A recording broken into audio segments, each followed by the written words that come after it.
Bienvenue à tous pour cette deuxième étape du Tour du confinement, le peloton qui arrive dans Bédouin, et qui dit Bédouin dit Mont Ventoux, un passage rituel du Tour de France. Et devant le peloton on retrouve un homme seul, le français Geoffroy Le 4, qui tente un coup de poker pour entrer sur le grand italien, ancien champion du monde, Mario Cipollini. Parti en chasse-patate derrière un quatuor anglo-saxon, composé de Baden-Cook, également présent Albert Timer,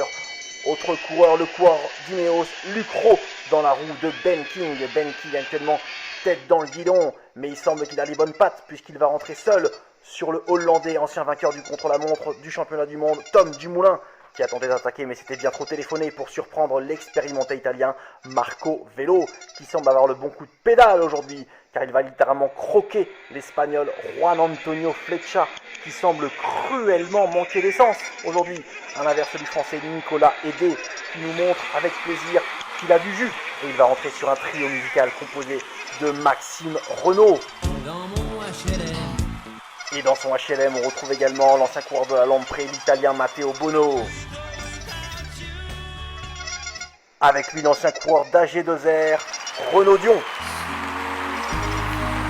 Et sous le vent, on retrouve la voiture l'équipe avec des invités de marque, les anciens vainqueurs américains du Tour de France, Greg LeMond, ainsi que son compatriote, le Texan Lance Armstrong, le septuple vainqueur déchu du Tour de France,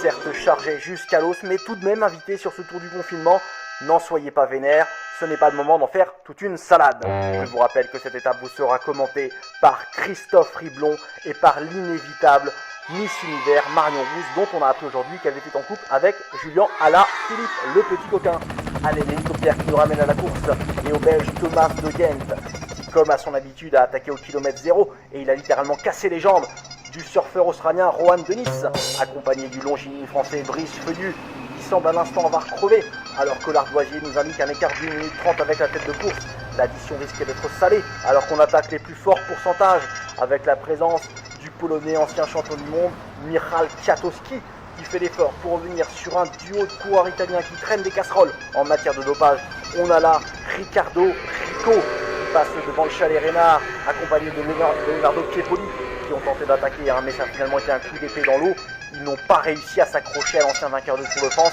Cadel Evans,